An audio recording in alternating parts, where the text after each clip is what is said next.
In 1971, when Dr. Joe Jeffrey was a graduate student in computer science at the University of Colorado, he read Meaning and Symbolism by Dr. Peter Osorio. He says it struck him as an intellectual thunderbolt. He vividly recalls thinking, at last, someone who understands what psychology needs to be scientific. For the next 3 years, while completing his Ph.D. in computer science, Joe studied with Pete and continued to for the next couple of decades. Joe's work has mostly been in the intersection of computer science and psychology, including artificial intelligence, social engineering, and also behavioral economics, worlds, and consciousness. Quick spotlights of Joe's career include that he retired in 2011 from Northern Illinois University as professor emeritus. He developed and patented an extension of Osorio's innovative search technology, which used subject matter relevance rather than keyword searches. And he founded a company, H5 Technologies, based on it.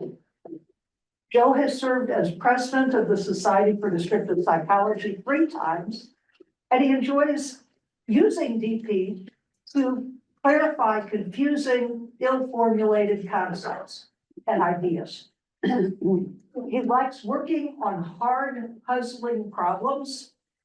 And so it is my pleasure to introduce Dr. Joe Jeffrey, presenting There Is No Such Thing as a Mind.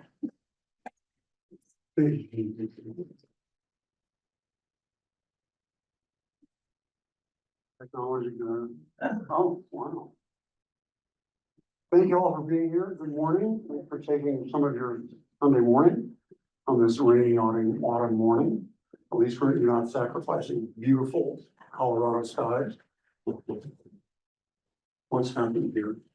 Anything bad? Ah, thanks. So I chose a deliberately provocative title that I hope gets your attention. And I hope results in you looking at that and saying, what the hell is he talking about? Yes. What? Sort of. And 7. What do you mean? Eh? What do you mean by that? Is he one of these people that says people are nothing but physiological organisms in the crude phrase invented by somebody a few years ago? People are nothing but meat machines. How's that for degradation?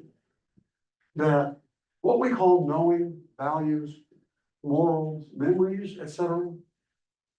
None of those are actually real. They're just outputs, outcomes of mechanistic brain processes. All these phenomena that we crudely, pre-scientifically talk about are just effects caused by brain processes. Oh, come on. Charlie, could you help him? Help. No, well, I think I'm doing it right. you said my arrow, right? I think so. Yeah. What am I doing wrong? Probably nothing. No, this thing is so damn unreliable. You may have to depend on Ned. Okay. That's what Might I'm have doing. to just, you can also try Well, selecting use slideshow. no. Of course I'm not saying that. Osorio, though, conclusively, he settled the issue that the statement, persons are nothing but biological organisms, isn't merely wrong, it's incoherent. And we might remember Ray Berger's lovely paper on why behavior is not merely physiology. To quote the great Wolfgang Pauli, one of the great physicists of the 20th century, it's not even wrong, it's just nonsense. You're magical, man. And yet, well, and yet everybody uses this language. We talk about these things we talk about minds as real things, it's ubiquitous. We use it. So I say there's no, let me back up and recall, there's no such thing as a mind. I'm not saying this purely biology nonsense. So let's recall, I say there's no such thing as a mind, and yet everybody talks about mind all the time. It's virtually ubiquitous. We use it to express opinions, planning, having different perspectives, figuring out an answer to a problem, sudden recognitions or other events, ambivalence. And it's not only we in this particular culture, it's, as far as I can tell from my non-encyclopedic knowledge, not merely Western culture. In Buddhist teaching, for example, one of the things that they talk about, this language is ubiquitous. They say, for example, the mantra protects the mind. A couple of years ago, I talked about how we might understand that. For example, we have phrases. At the back of my mind, this brings to mind. Thanks to T. Roberts, I had this delightful cartoon of two dinosaurs watching the end of their universe approaching. And one says, I have half a mind to protest. And we all know what that means. Perfectly understandable. So we all know this language and use it. And as it turns out, it's not just now. Across time and cultures, it's present. Ancient, I did a little bit of research on this stuff to be reasonably, or at least passingly, intellectually responsible. Ancient, pre-biblical Hebrew and Aramaic speakers use this concept to talk about people. Homeric and pre-Homeric, going back to 500 years before Plato, used this language. The ancient Chinese, the ancient Mesopotamians, 5,000 years ago, were doing the same thing. The Indian Vedas, whoops. Maxwell Bennett in the Austrian Journal of Psychiatry has an interesting conjecture, and it's just a conjecture, there's no way to verify it, but it seems plausible. He links it, his conjecture is that it originated with the Siberian animist tribes some 10,000 years ago. And you read his argument, it's like, yeah, that seems plausible. Well, how come? Here I am making this outrageous claim there's no such thing as a mind. We have this ubiquitous across time and cultures for something like 10,000 years. How come this language is so common and so ancient? Paul Zeiger once made an interesting comment to me. He said, we have language for talking about the things that are important to us. And I think it's a nice link to this. This language provides us a way of talking about events and states of affairs other than the public ones, the publicly observable ones, which are sometimes called, and I hesitate to put this into the picture, but it's such a common way of talking, I'll do it anyway, the material ones. Common examples from the literature that discusses theory of mind cites examples such as thinking, dreams, nightmares, memories, emotions, desires, plans for the future, and so forth. These are part of human life. We talk about them because it's useful to us to talk about them. We do that as living. Notice, unlike other actions such as walking, talking, hunting, planting, I deliberately making red bricks. I deliberately picked examples from long ago. Butchering an animal. These are not paradigm case actions. If all of our actions were like thinking, we would have a different concept of action. We wouldn't actually be who we are. So these are not normal, so to speak, actions. And yet everybody reports them. If I tell you I had a dream about a car last night, you don't wonder what the hell I'm talking about. It's like, okay, Jeffrey had a dream, what's the big deal? You might wanna know what it meant to me. Lots and lots of questions that could be of interest, but you don't, everybody understands the language. We all have this concept. Oh, come on. Okay, Ned, you're up. It's a new version of the social practice. Yeah. It appears to me that what's at work here is that there's a universal across all the cultures, across such time as there have been people. There's a universal recognition that a person is not merely the body, regardless of what the current so-called scientists, some of them like to say. And that our bodies are involved in the ordinary, regular stuff. Let me give you an example.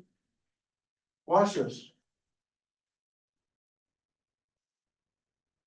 I just took a sip of water. You all saw my arm move. You might have seen my throat make some kind of funny motions and me licking my lips and so forth. Involved my body. There, the process that I went through involved, and that's the way in which our body's involved. It's part of the process. If you want to be technical, it's an element in the process description, but we don't need to go there unless you happen to like that stuff. People like Greg and me like that stuff. So, the body's involved in regular stuff. We do this other stuff, thinking, dreaming, et cetera, et cetera, et cetera, and everybody knows it. Nobody denies that there are dreams. Well, the logic goes and has gone, gee, there must be something else involved in those things, some other thing. And that the thing, I italicized thing on purpose. There must be some other thing involved in doing those other things, like dreaming. Talking like that, talking like, gee, there must be some other thing doing it, is talking as though is acting on the concept that a person has two parts. The body, like you just saw in operation when I had the sip of water, and a mind. And there we are. There's the mind having crept into our way of talking, because we need some way of talking about these other things, other than walking and talking and butchering animals. I conjecture, merely conjecture, not prepared to support this, take it for what it's worth, is that, as Pete pointed out, in our culture, but having done a little bit of extra reading, I think it's in almost all cultures, there's a kind of a basic view or way of thinking or view of the world that what's real is objects. So if it's real, it must be an object. Pete did quite an elaborate discussion of that, and for example, what actually happens, pointing out that that's wrong thinking and how it's wrong thinking. Nevertheless, people haven't been reading what actually happens in the wide world. Yeah, because you. Oh, there we go. Okay, so that's our context. Social, historical, cultural. Now let's switch focus for a moment. We've been talking about the world at large. Now let's focus on us, descriptive psychology and descriptive psychologists. Oh, good. Sigh. Ah, thank you, perfect, perfect. We, descriptive psychologists, use the concept, sorry about this phrase, concept of concepts routinely. It's just part of our language. Nobody raises an eyebrow. Nobody says, what the hell do you mean? And so forth. For example, if I say behavior is acting on concepts, nobody says what? It's like, yeah, sure. And this is a big one, a big difference between us and the rest of the world. We know what a concept is. We can say what it is. One of Pete's most fundamental, in my view, recognitions and contributions and moves was to say what a concept is. Namely, a concept is a distinction. It is not some weird, airy-fairy bit of cotton candy floating out in a mental universe, something in a platonic ideal universe, et cetera, et cetera, et cetera, et cetera, et cetera. A concept is a distinction. You just saw me act on the distinction of water versus other things, water bottles versus other things. And I don't need to say any more than I made the distinction. I don't need to do any of the other things that people sometimes do with concepts. We're acting on concepts, table versus other things, to move out of the object realm. Friends and the relationship of friendship versus other things. And so on and so on and so on. Long list of et cetera. As far as I can tell, this was first articulated by Ph.D. This was another intellectual thunderbolt. My God.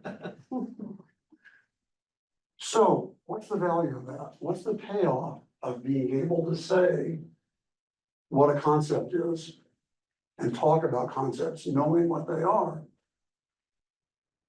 It enables the articulation of the relationship between material and non-material. And that's the thing people have been struggling with for thousands of years across agriculture I know of. Namely, the one that we're familiar with. Persons act on concepts in the real world. And to elaborate that brief description, a person, some of whose characteristics are physical, and we wrap those up in the notion of body, acts on concept C, distinction C. An example is the one that I just did, so I won't go into it in a lot of detail. But notice, oh, come on. This is not a forgiving technology. There's a physical process in my behavior when I act, we call the P parameter of behavior. The process involving my arm, my mouth, my muscles, et cetera. And if you've got a good enough microscope, you could see nerves and brain and funky little neurotransmitters going across synapses and so forth and so forth. That's the physical stuff.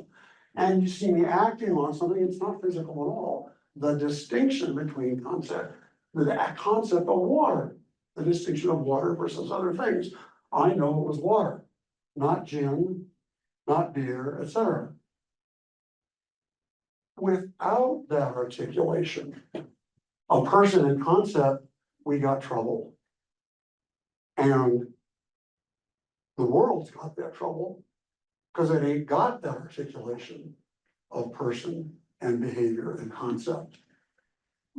Everybody recognizes, as I mentioned, there's some relationship between the quote material and the quote immaterial, but it's almost impossible to make sense of it. And if you want to see some examples of that lack of sense making, you can take a look at the Stanford Encyclopedia of Philosophy, which is a really fine reference, a really comprehensive reference about how the rest of the world talks about anything philosophical. So I did that for a little bit, as long as I could stand it. And you look up concepts, and you find this quote here. The nature of concepts. Right away, you know, you're in trouble. We're talking about the nature of something, but this is what it says. The nature of concepts, the kind of things concepts are, and here's that word things again, is the subject of much debate. Now, for those of you who are not academics, The subject, let me translate this. The subject of much debate is we haven't got the faintest clue about what this is. People say this thing, people say this other thing, it's a mess. That's a polite, sophisticated way of saying that. And then the encyclopedia goes on to give examples of ways that people have talked about what concepts are. Is it mental representations? That's a very common one, by the way, in more technical realms like computer science. Are they prototypes? Are they platonic ideals? Are they abstract objects? Whatever the hell an abstract object could be. But people talk like this as though they're saying something. It's why I don't read this stuff. I just forget what they're talking about. So we're stuck. To use an image from Pete, we're stuck with our famous tar baby. And the tar baby is something that once you engage with it, it's next to impossible to separate from it. That's how tar is. Having used tar, I can tell you. Yeah. There are two ingredients to that tar. Number one, what's real is objects. And so those other things, memories, thoughts, ideas, concepts, what have you, must be non-material objects. This doesn't seem a fundamental error. It's not crazy to think that way. There's that stuff out there. It ain't material, it must be non-material. Okay.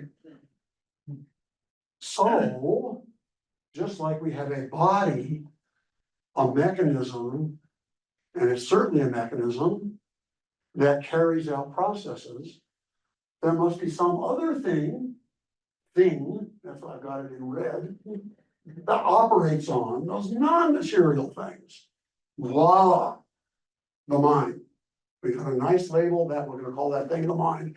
And there's a long, complicated history of various ways of talking about it, and with the Greeks and the Chinese and so forth. But they're all getting at, there's some non-material something that operates on these non-material things. So that's the trouble we got. If you haven't got the articulation of the concept of behavior and concept, sorry for the double use. It's almost unavoidable to reach the mind, to reach the conclusion that a person has two components, a mind and a body. And guess what? That's the dominant view, virtually everywhere in the world. The dominant description. Okay, creature, do your thing. No? All right, yeah. Okay. Well, that articulation, that description does solve the problem. Sure. It does give us what we need, a way of talking about a much larger range of things that in human life, other than the observable things like making mud bricks. So that's good. The Chinese, the Indians, the Greeks, the Mesopotamians used it with no problem. They take it literally, as far as we can tell, or I can tell. I see no evidence that they think of this as just poetic or metaphorical. Eventually arriving in the 17th century at Descartes' formulation, the famous one. That a person consists of the body, which is incapable of thought, and the mind, the non-physical organ. In parentheses, you see a question. And it's in parentheses because not everybody worries about it. That's why I said, sort of solve. How can the mind have any effect on the body? And this is the big problem in philosophy these days, as I read from philosophers in articles and in articles about philosophy, and specifically in the quote theory of mind. How can a non-material affect the material? Well, work. You're teaching it, I think.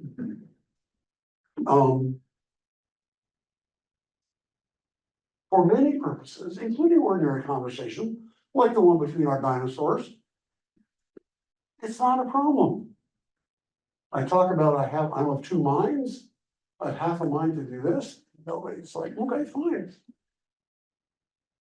The Buddhists, the Hindus, the Chinese, for example, when you read much of their literature, they have no problem with this question.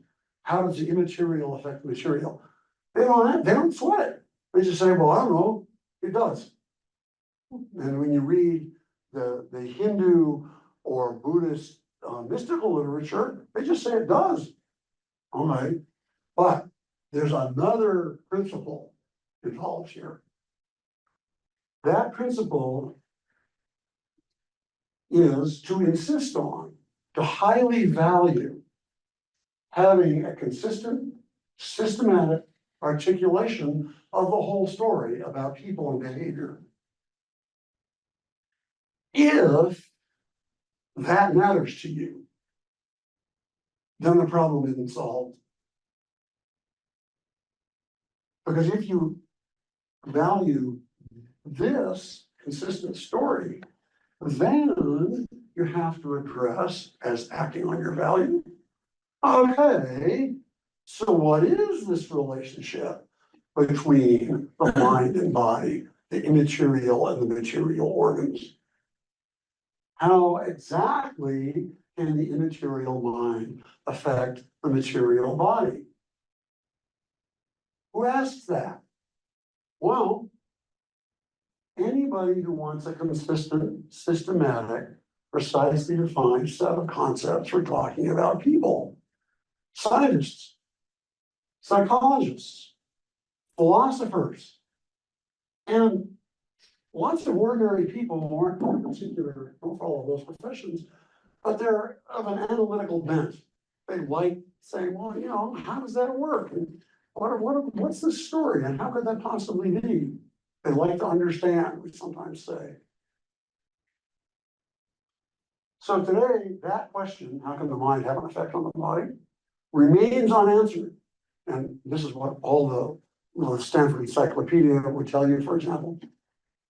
After centuries of effort, it is characterized as the central question of philosophy with no consensus. And again, no consensus is one of those academic niceties to say, it's a mess, we don't know. We ain't got a clue, really. And there's a reason for that. There's a reason why a lot of smart people for, what is that, 500 years have failed to answer this question. Because it's not answerable. They didn't just miss it. It ain't there. And to show how it ain't there, let me give a slight elaboration of Pete's image. Let's imagine an object composed of two constituents, a banana, see, you were right, a banana and the number 17. Now, just be careful. I don't mean physical like house numbers in the shape of a 1 and a 7. I mean the number 17, not individual physical instances of it. Right, the concept. The banana and the number 17. And now let's ask a really interesting question. How does 17 cause the banana to ripen? It's not a surprise to anyone in this room, I think, that it's not really a question. It's a public nuisance, something that looks like a question and ain't. So what? Is this all just an elaborate, more technical version of a kind of sometimes chemically enhanced discussions that sophomores have late at night at universities? Well, no, it has much bigger implications, practical, right here now implications. Although the words have somewhat changed, today, right now, 2024, and for the last quite a few years, it's the same issue comes up. It's just that the word mind has been replaced by brain. And so it's currently fashionable to say, it's not me, doing this, it's my brain. My brain decided to take a drink. My brain decided to wake me up. Sigh. You hear statements in public and not just people blathering and wasting time and so forth. People in important professional positions making statements that they're going to act on in ways that have direct, immediate, important impacts on the people they're talking about. Teenage brains make bad judgments. That's why my kid got in the car and drove too damn fast. His brain. You hear all the time, teenage brains aren't mature enough to make judgments. Well, maybe, but the fact is the kid made the bad judgment. Brains don't make judgments, and yet that is not what we hear today. My brain is addicted to, pick your favorite addictive substance. My brain makes me, drink, drive, hit people, whatever the heck. My brain makes me want, whatever. It's the same logic. It's not the person acting. It used to be the mind does it. Now it's a different active agent inside the person. It's not the person doing it. It's an active agent inside the person, pulling the strings, controlling the actions. So you hear statements like, how do I stop my mind from thinking about this? It's not me thinking, it's my mind thinking. The famous, my heart wants one thing, but my mind another, or my mind tells me the other. My guilt overwhelms me. This thing inside me that I label my guilt thing inside me is overwhelmingly, it's like a rock on my head or my body or my back or what have you. It's a little different. Pardon? That's a little different. It is different, but it's the same thing. It's a thing inside you. Now, sometimes that's metaphorical. But there are many times when people are not using it metaphorically. They really mean it literally. So, as Pete pointed out in his 1982 paper on embodiment, since the problem, a move that he suggests, is he says, well, since the problem is unsolvable, apparently, let's not get into the problem. Seems like a nice practical move. I always like that. Okay, but how exactly can we do that? After all, that we have this way of thinking and talking for a big reason. And it's around for a long time, for thousands of years, many cultures. It's not just a current idiosyncrasy. Here's how we avoid it. Here's how to avoid it. This is Pete's first monumentally radical step. Set aside all theories, all philosophizing, all talk about people and what they do and observe. And I deliberately said observe because we observe our dreams. What are we left with if we set aside all the theories? Well, we're left with the bare fact that what we have, at a minimum, whatever else we got, we are left with people behaving. Whatever the hell else there is, there are people behaving. If there's no people and there's no behaving, there's not much to talk about, is there? So we are left with people behaving. And we're not going to philosophize, we're not going to make up stories, we're not going to invent weird stuff, or not weird stuff. We're not going to invent anything, not going to make anything up. Something that many of you have heard before. We don't make stuff up. We observe that there's people behaving. Second step, we expand that simple description. There are people behaving in the following way. We articulate that word, or that concept, behaving. we say clearly, completely, and precisely what we mean by behaving. And this is, of course, something you all know. The intentional action formulation.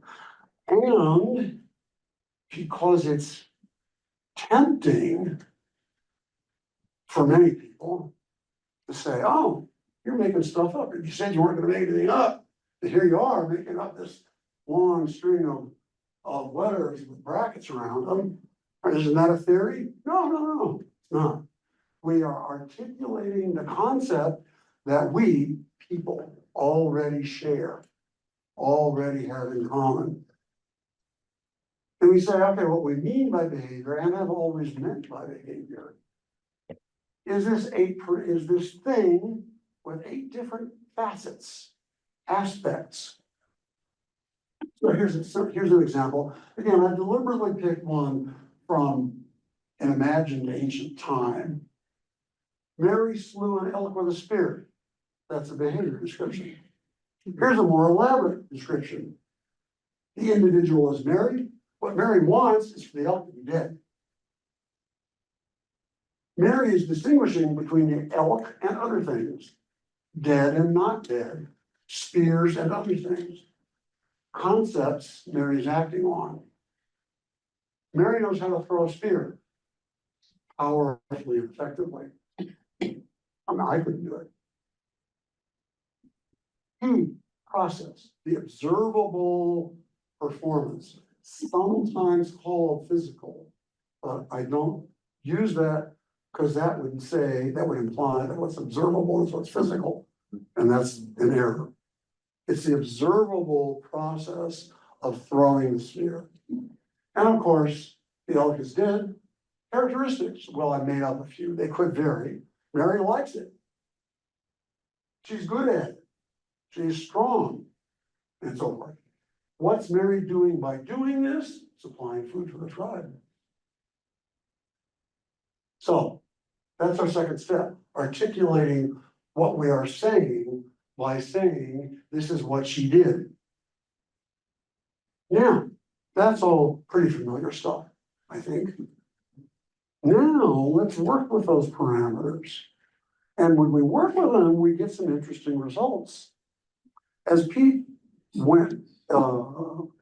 elaborated in considerable detail, we do not necessarily have to specify all the parameters of a behavior in order to be giving an understandable behavior description. And we just saw that here. Mary slew an elk with a spear. Perfectly understandable description of a behavior. Here's a bigger, more elaborate one. They're describing the same behavior. These parameters can be omitted. And sometimes the values of the parameter make a big difference. So let's take some not quite so simple cases. Step 1. This is our first large step. First part of that step. Let's omit the observable performance. What do we get? We get a behavior with no observable process. At first glance, that might sound like, what? Well, consider mental arithmetic. If I add 32 and 17, and I tell you, oh, it's 49, nobody wonders what I did. Everybody recognizes, oh, he just did some arithmetic, but I didn't use a calculator or a paper and pencil or a whiteboard, et cetera, et cetera, et cetera. No observable performance. So, okay, that's pretty innocuous. But it does point to the fact that we regularly, ordinarily encounter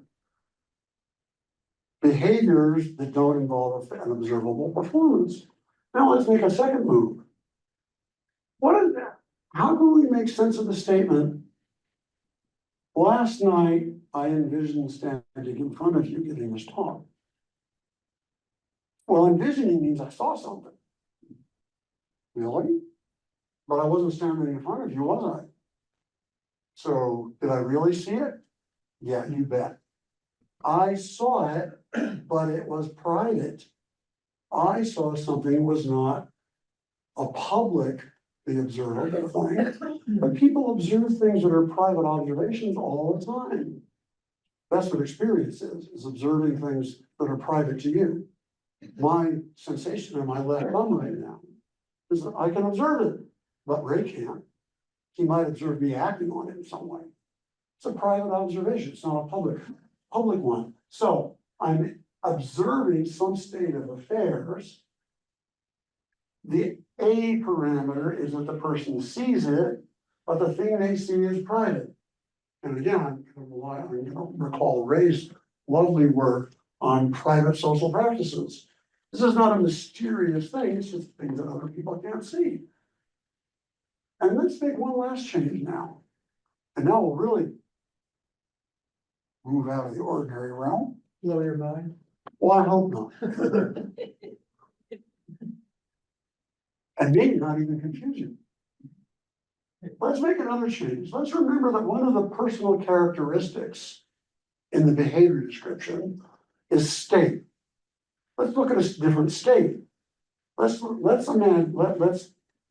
at a behavior description in which the state is asleep. So now let's put these things together. We got a person observing things. There's no publicly observable performance. They're observing private things, things that are individual, specific to them. Other people can't see them, and they are asleep. Well, gee, notice that's a description of a dream. So, dreaming is behavior. It's not regular old behavior. If all of our behavior was like dreaming, that falls apart in the obvious way. But it's behavior.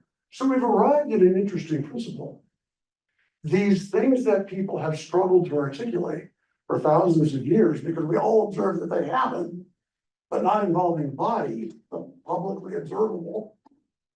Thinking, dreaming, remembering, having a nightmare, musing, daydreaming, fantasies, all these things that are often called mental behaviors or mental events are actually forms of behavior. Dreaming, thinking is behavior. So a natural reaction, as I just pointed out, is to say, they sure don't look like behaviors. Well, no, of course not. They're not parrot and case behaviors. They are, first off, private. Secondly, they're not deliberate action.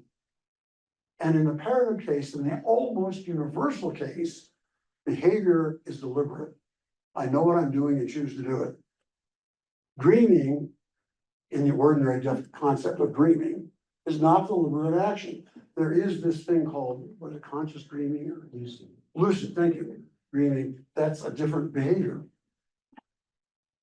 And some of this language we use to talk about this is achievement description. Like, I had a thought. I had a dream. It's an achievement description in the same way that I got a bottle of water is an achievement description. You have no idea what the process was or anything else, but you know the achievement, and I know the achievement. You can't see my achievement because it was private to me if I had a thought, although I could tell you. And that lets us treat these problematical things as facets of a person's behavior. And that's the royal road to dealing with the problematical situations that people often have with these things. Well, I consider them not the famous one of PTSD nightmares. We can then ask questions. Rather than trying to ask about this thing the mind is doing, we can ask questions like, gee, rather than tell me about your fear, tell me a little bit more about what you are afraid of. Or when you find yourself afraid. What did that guy do that made you so mad? What did he do that provoked you? You're treating that person as a person acting. You're talking about their behavior. In every case, it enables us, and this is thanks to Carolyn, I have this formulation. it enables us to treat the person as an agent in their lives with situations and reasons, not as containers of problematical things, not as an object containing other things, like having a box of unpleasant things in your room that you can't figure out what to do about. And thus, mental phenomena, as they are commonly called, are in fact facts about people and behavior. So I gave a talk on this in 1977 to the student group of the Association for Computing Machinery at Vanderbilt. That was not a really great job on my part of picking a topic that made sense to my audience. But I had fun doing it, and I hope I raised a few questions in their minds. I think I probably failed. But it was fun doing it. Related to this, about facts about people, is the fact that one reason we use the word mind is, as Gilbert Ryle elucidated in a very nice way, mind is a metaphor. And he says what he means by metaphor. Metaphor is using concepts from one domain to talk about another. In this case, the domain of physical objects and processes, to talk about behavioral phenomena. Then Osorio did a much more complete job in some ways in his 82 paper. He pointed out that all these characteristics of people called mental. Jane, how's my time? You're, 10 minutes? yeah, you're, 13 minutes. Oh, good, thanks. Traits, values, attitudes.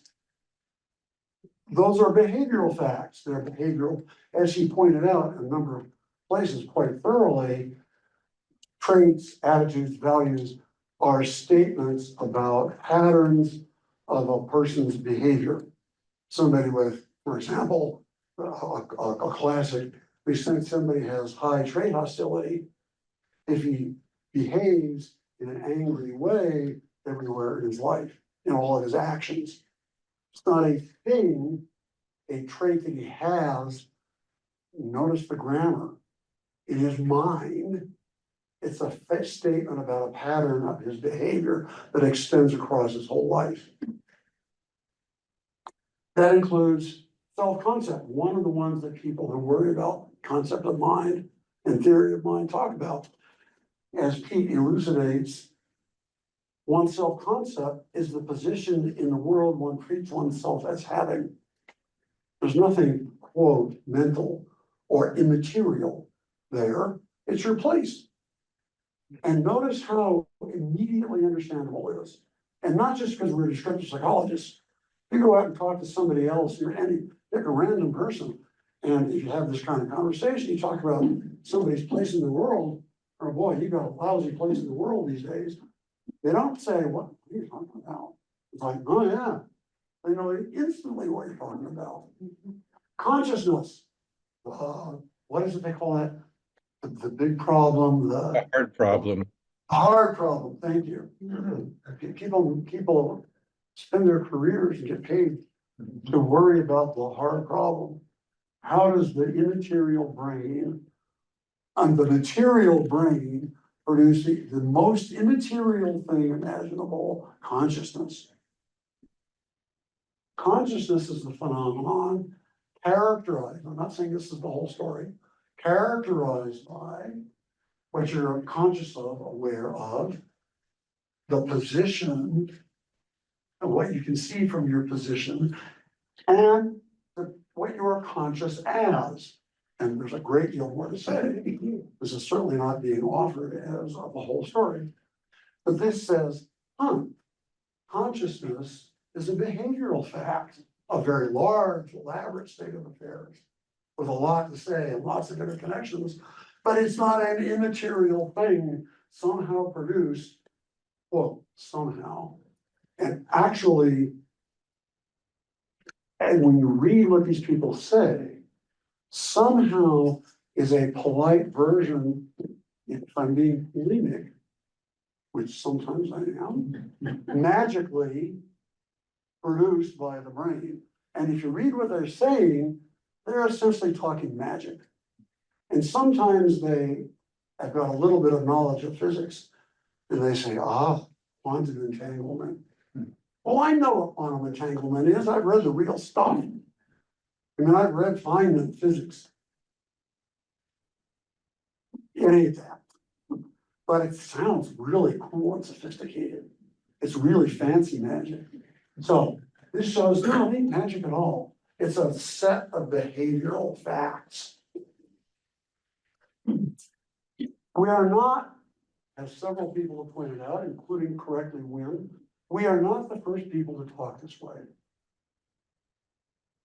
And it's valid to give credit on that. I used a book in developing this talk by a guy named Elmer Sprague, who unfortunately passed away a few years ago, called Persons and Their Minds. You can see why I was attracted to it. He's one of them. He cites Ryle, Gilbert Ryle, Sven Brinkman, and himself. And he has an interesting label, personists. Personists are the people who talk about people as people.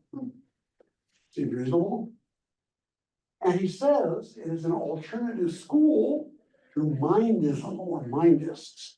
He's the obvious thing. But he doesn't say this. I'm going to elaborate this. It's not a case of you pays your money and you take your choice. They're not merely alternative ways of talking or alternative schools.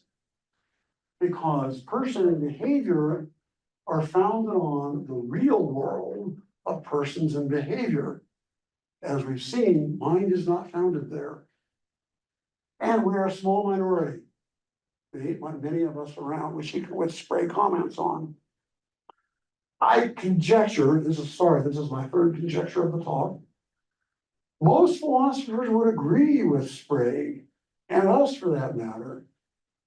But then they would go on to say, well, yeah, sure, people make judgments and you can talk like that. But really, that's pre-scientific folk philosophy. And it needs to be replaced with proper, precise articulation, proper language. And you can talk like that, but after all, you're not a professional. We professionals replace that language with proper language. Well, bluntly, I'm almost there. They'd be right. Given the absolute lack of a precise, systematic formulation of the concepts of person and behavior anywhere in philosophy or psychology, you don't find precise statements about people and behavior. Many people do a pretty decent job, including many of the humanistic philosophers, of talking about this stuff, but it doesn't meet the standards of that they're demanding it meet because they're trying to be scientific about it. I don't mean reductionistic and physicalistic, precise and systematic. Authorious formulations, descriptive psychology, provide the necessary systematic, precise formulation so that person formulations are no longer pre-scientific and in need of replacement. They allow us to articulate precisely what mind is a metaphor for. I think I'm down to maybe 5 or 10. No, you're down to 4 minutes. Okay, thank you. And that includes discussion. Okay. What difference does it make? Well, it depends on how you're using mind language. If you're using it, I'm going to go faster because I don't want to use it all the time. Sorry. If you're using it metaphorically and you know you're using it metaphorically, hey, we all like the picture of the dinosaurs. We all use that language all the time. I've used it in here, in this talk. That's a great. So it's fine if it's a metaphor. It has a long and honored place in human life. And Peter's pointed out, metaphor is often very, very useful for talking about things we haven't got good ways of talking about if we were to try to do it factually, systematically, and precisely. But we can't always be literal about everything. But Suppose you're talking to somebody and you quote Shakespeare, my love is like a red, red rose, and he goes, ugh. You mean I better buy a box of Band-Aids? Well, okay. So, less fancifully, taken from Hap, I had a discussion with him, was very helpful in developing this. Suppose somebody walks into your office, you therapist, and says, my anxiety keeps me from going out. Well, they're speaking metaphorically and taking it literally. And they're suffering from taking it literally. My need for alcohol made me drink that fourth scotch. I didn't drink it. I didn't need it. My need made me do it. So the result of taking mind language literally is to leave you in a bad place, namely under control of an external agent. That's not a place anybody wants to be or a way anybody wants to live their life. In more detail, it leaves you with unobservable agents directing your behavior, which results, again, thank you, Hap, in a fragmented or vanishing sense of self. Because after all, if I'm not doing it, somebody else is doing my life for me. My brain, my need, my anxiety, my whatever. This is that. And what we've done here with our attempt to be scientific in wrongly done attempt is we've resurrected the medieval concept of the homunculus, the little person that lives inside your head that directs your actions. So let me just skip that because I think you've already gotten the point of that. Let me summarize. There's no such thing as a mind. There's people behaving in the world. And the principle, which I think is useful, that all these so-called mental things are behaviors. And lest I be accused of denigrating metaphor, there's nothing wrong with mind talk. Just don't take it literally.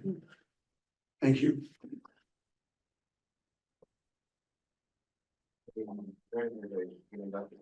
When has that come out? Yeah, Okay. couple of- There's a position of 2 minutes, the meeting, so let me, how do I think with?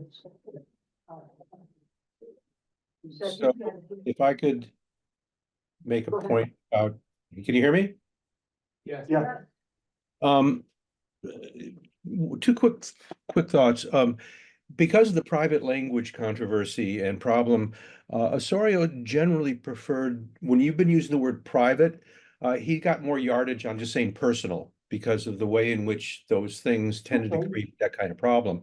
One other quick thought, which is, I think the concept using mind as a metaphor is misleading in the sense that what you're actually doing more or less is talking about a category of family resemblances or a category that involves different kinds of uses of the parameters in different kinds of groupings for different kinds of points.